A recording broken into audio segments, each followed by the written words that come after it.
I'm Parker, out here with Parks Barbecue. It's my head chef and partner, Mark Tyler. Today we're doing a live fire event. It's an Argentine asado roast, where we're cooking live animals, grilling a bunch of vegetables. We're gonna have a whole bunch of guests here this evening. It's gonna be a nice event. What do you guys do with the peppers? Oh, we're gonna hang them, smoke them for a little while, and then grill them. Should turn out really nice. You got some wild ones, right? Oh yeah. Spicy ones, flavorful ones, sweet ones. How'd you guys connect? We met at the Lodi Farmers Market there. Salad, use some butter, yeah? Okay. They know what barbecue sauce is. There's a lot of things going on. The main thing is just making sure that we have everything set on time. Meats are where we need to be. It's a beautiful day out. So that sweetness starts to caramelize just a little bit. That salt brings everything out. A little bit of vinegar in the salmuera makes everything pop. We can just let that pepper speak for itself. It's a really sweet pepper, really good. Hard to say sweet and pepper in the same thing, but it's really good.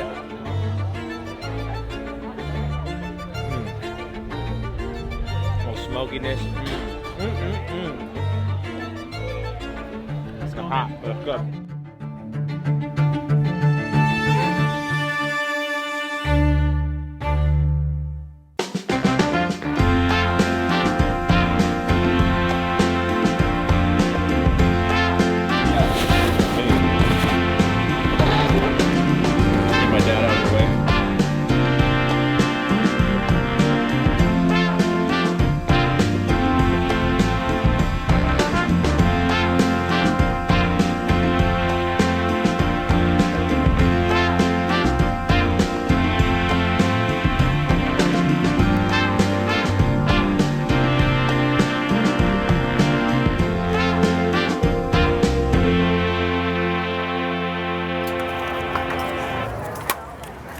Sweet, thank you, man. Appreciate you coming by.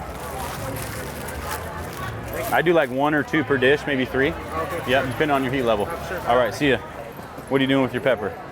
I make macaroni salad once in a while. Once in a blue moon? All right. For Saturday. So there you go. Put red pepper in it to give it color. Color. All right. No yellow? Here, add a little yellow too. I never have. But okay, well now you have. There you go. I like to push new things on people. So if someone comes up and they've never tried a Jimmy Nardello or they've never tried an Oda pepper or something, I'll send you home with something for free. Kind of the first couple times I see you, if I haven't seen you before, I'll push some unique product on you. And then next week you'll come back and you'll say, hey man, I really enjoyed that. Or something, they'll always have a story to say with getting something that they weren't like they're not gonna buy. How are these right here? Really good. Jimmy Nardello's Italian frying pepper. They're pretty thin, so they saute quickly. Okay, gotcha. Cast iron skillet, salt and pepper, about 5-6 minutes aside. Can you mix them or is that? Mix and match, yep. And then all of them are the same price. So everybody wants to know what to do with the product. So, I got a lot of unique things here. I encourage everybody to try things they haven't tried before, and part of it is telling them how to cook it. So you're kind of like a chef, part of it. I've learned a lot from Market as far as my culinary skills by just asking people and seeing the different things they do with it. So you're at 13, and let's just do 30 even. Awesome. Yep. Thank you guys for coming by. Of course, man. Yeah. I got a big bag last time, and actually I pickled all of them. I'm gonna wait to see how those turn Which out. ones you pickle, the clarions? Oh, I got pretty much every variety of sweet pepper you have. Nice. And I mixed in some of the spicy ones as well. Came out really good. I tried them. Rough. I actually live out and I have a farm myself. I grow walnuts all the time, but there's a lot of opportunity for a lot of organics, specifically peppers, tomatoes and stuff. And I come to the farmer's market all the time. And this stand by far stands out more than any of the other ones. I love their peppers. I use them for pickling. Their tomatoes are fantastic too. You really can't find anything better than that. But it's pretty awesome. Chef Mark wants to do a little teriyaki chicken sandwich special with some grilled Jimmy Nardello peppers. Oh, at least I got them. So, stealing a couple of these. We're gonna try that out. Beautiful day out here.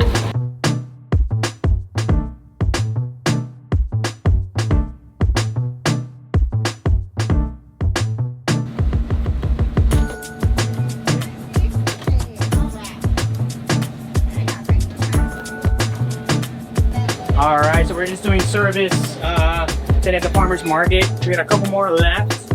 Today we're gonna be making some fried rice. And we also have some honest farm peppers as well that we're doing a special with the teriyaki sandwich as well.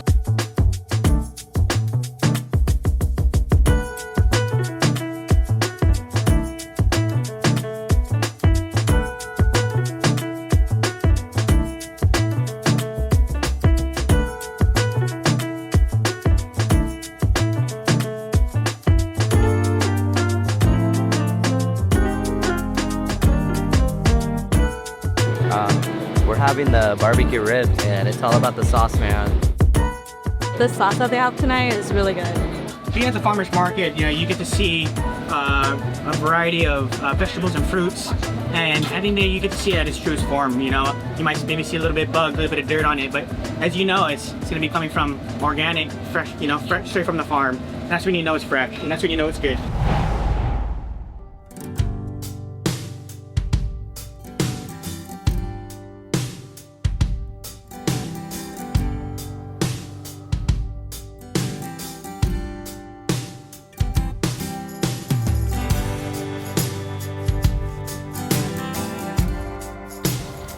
Checking out the dragonflies right now.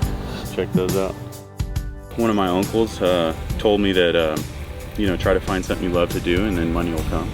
And just be consistent with something that you enjoy, and that's worth more than the money. And so I really kind of fell into farming by just enjoying it, kind of just finding where I was supposed to be. Yeah, so this is our first pull off the fields for the day. So we're peppered up. We got a couple different sweet peppers here, some mild peppers. These are the Calabrians here. And then we got shishitos down here. What we've intended doing is it's about a bin a market is what it feels like. These are the Calabrian chilies. These are from Heirloom Seed House. Very unique, very hard to get. These are grown for specialty produce in San Diego. Pretty unique, something different that I don't think anybody else has grown in this area. These are melons that I actually bought from Japan. It was $150 for one melon, and it's a specialty melon called a crown melon, and this one's the Yubari King. And so I bought them and just to get the seeds out of them. So that was pretty cool. It was like $300 for 2 melons. So I wouldn't recommend that, but I got a couple hundred seeds out of the deal. So so Honest Acre was originally, this is 1 acre, and we just wanted to be honest in our practices about how we farm and be completely transparent in the way that we farm, and show people a little bit different way of doing things, more hand done, more of the old way of farming, kind of more labor for sure. We might be priced a little higher because we have more labor, but I think having people on the farm is really important.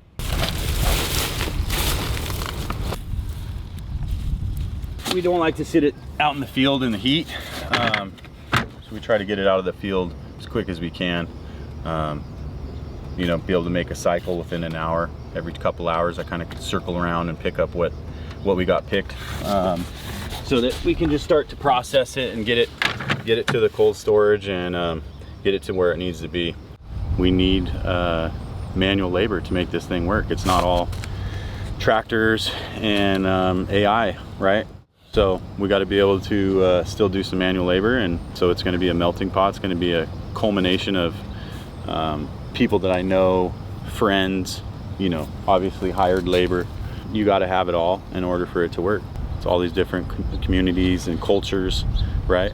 And being able to blend them together and to have it be successful and fun. Like, we have fun out here. Yeah, we'll do 20 heads. I give her the little box, and I make sure that I get my box back. Yes, I always put them back. Very peculiar about my boxes. So yeah, with the butters, try to harvest at least for some of the restaurants, like right when they get here, kind of deal. So they get as fresh as we can get, and it doesn't take long. And she doesn't mind hanging out.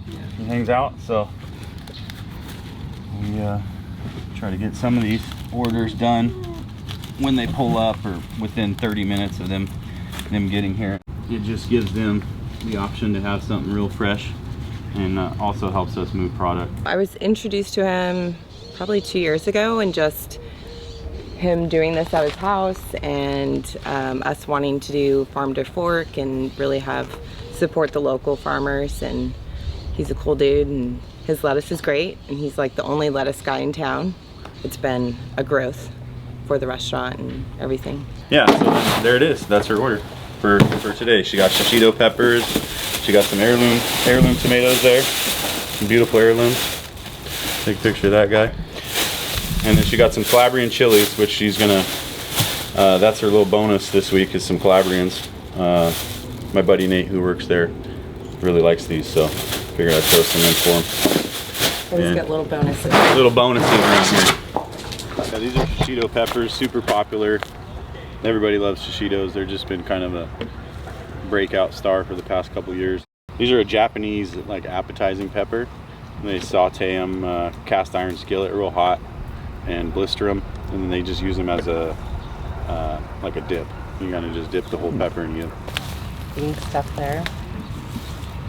I used to live in Tahoe, so everyone's getting the same Cisco food, and they're all preparing it just a different little way, but it all tastes the same at the end of the day. So it was pretty frustrating living there. Nate from Stonebriar and his girlfriend Steph, they come out and work for a couple hours at a time.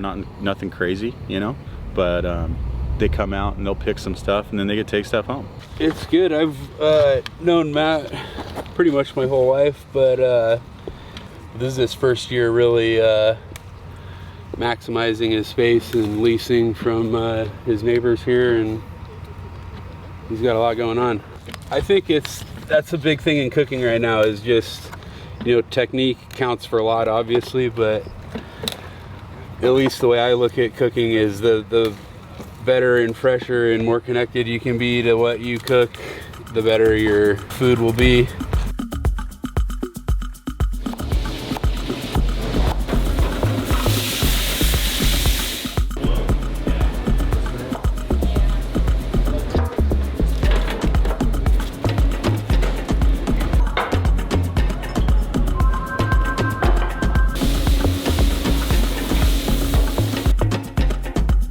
The kitchen at Stonebriar right now, and we're getting ready for dinner service, so we're just setting things up, prepping. We picked up a couple things from the farm today, so we're kind of getting all that stuff ready and getting it going. So originally this was a bakery. The building looked different completely, and they left, and the owner came to me and said, "Do you want to open up a restaurant?" And I said, "Yep."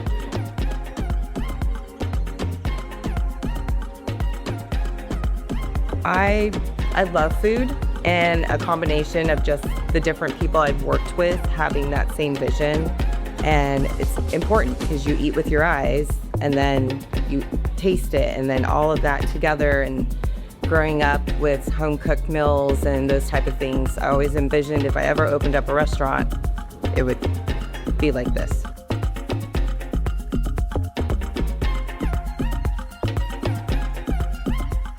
I think people are unaware of the resources that they have in their backyard of, you know, you can go down the street and get tomatoes and all that stuff. And so I think it's an important thing that a lot of restaurants I see are doing, and a lot of people just aren't aware of that. So educating whoever we come into contact with and letting them know, like, this pretty great place with some great resources for food, good food. I would go for a little more char. I like char flavor. This is gonna go into a chimichurri, which has a lot of like fresh ingredients already in it. So I'm trying to get a decent amount of color on these to bring that flavor in, and then you'll still be able to see the nice bright red color, you know, in the end. We take a lot of pride in from seed to sale. It's really important to be able to have that chain all the way through, closed chain, so we don't have any distributors getting in between it. It's straight from the farm to your plate. Well, first off, this is where the barn used to sit. So this is a special place in the property here. And last year, I didn't have that property behind me. It was just this acre right here. This was Honest Acre here. So I would sit in that chair and I would dream about the back lot there. And I would sit there and I'd actually pray about getting that ground behind me. And I think it was 2 or 3 years I would ask them about getting that ground and leasing it. And then this year, finally, they agreed to lease me the ground. And so it was an answer of prayer, and they actually leased me the other side also. So it was 3 times as much as I originally wanted. You know, I just wanted this piece, and they ended up leasing me the whole property, which is amazing. So I still sit in that chair and kind of just take it all in. It's been quite the ride this year. So this is where the barn was. My grandpa built this barn in the 70s. Him and his buddies built it. So I wanted to remodel the barn and do farm-to-table dinners in here. Yeah, I spent 2 years remodeling it and getting it all dialed in, and then I was getting a kitchen put in over here. There's a bathroom here, and I was getting a kitchen put in here, and the contractor that was installing the tile hit a wire, and within, I don't know, an hour or two, the whole thing was gone. So yeah, it was an accident. Nobody got hurt, so that was good, but it did destroy the whole farm. Melted all my greenhouses and all my irrigation and my walk-in, my wash station, all my tools. Basically start from scratch, just ground zero, just nothing left. I didn't want that to be the reason why we quit. So we had a nice team together, and we had a lot of support from local businesses, and so we figured we'd give it one last shot. We'll give it one more year, and at the end of the year, if it wasn't successful or we weren't happy with the way the year went, then maybe I would, you know, do a different career. But it was the biggest year we've had besides this year. I mean, it was absolutely amazing, the people that came to support us. It's been a community effort, a mass effort to get to where it is. It's not just me, and we take a lot of pride in that. And I think that's what the future has to be for agriculture, is that you have a direct relationship where your food is coming from. Well, today this is the Argentine asado, and so that is a very typical meal in Argentina. The Argentines love their asado. It's all a meat fest, and so today we're doing lamb, goat, and pig on an open fire, done in the way that the Argentine cowboys, the gauchos, would do, which is on a cross.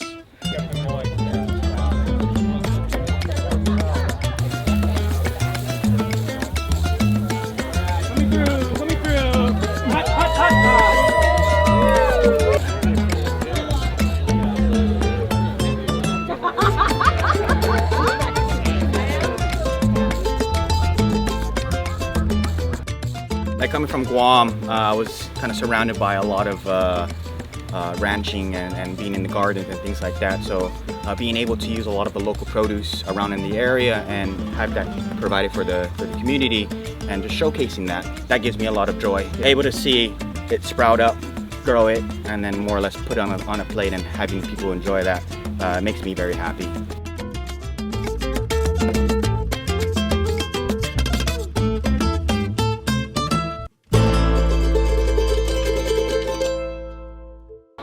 Great, very successful event. Wonderful event. Can't ask for anything better. Yeah, a lot of smiling faces. Like the meat turned out excellent. Everything's getting better every year. So it's looking really nice. Yeah, I'm very happy. I mean, if you can see here, everyone is enjoying all the food, and we're very happy with the result that we've done today. So, thank you. Sparks Barbecue.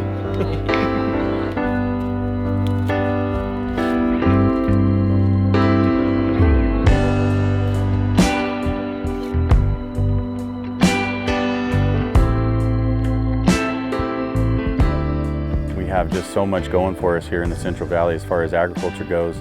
I was reading one thing that we have 1% of the farmland, but we produce 25% of the nation's crops here in the Central Valley. So I just want to try to preserve that. I want our future children to be able to have arable land that they can farm on. I feel like there's nothing better than to give back to your own community that you were born and raised in, right? Be able to engage our community as farmers. Back in the day when everybody would sit around a table and enjoy a meal together, right? And so we want to be able to get back to that, where you're having nutritious food that is harvested locally by someone that you know, that someone cares about their community, cares about the practices and the way that it was farmed. It's the whole thing that goes along with food, which is the community, and I think that's what it's about. It's about having an experience while you're eating. Big round of applause. Thank you guys so much for everything. It's the people, it's the interaction, it's that feeling at the end of the night when people come up to you and they say that's the best meal they've ever had. I don't realize it like tonight, but maybe tomorrow, you know, in the afternoon later, you're laying in bed and you're like, man, you know, we really touched some people. You know, that was different. That was cool. That really does it for me. Some of the stuff that I'm doing, I'm not going to see the results from. And it's not about that. It's about being able to preserve what we have and to be able to protect it and to be able to pass it off to the next generation.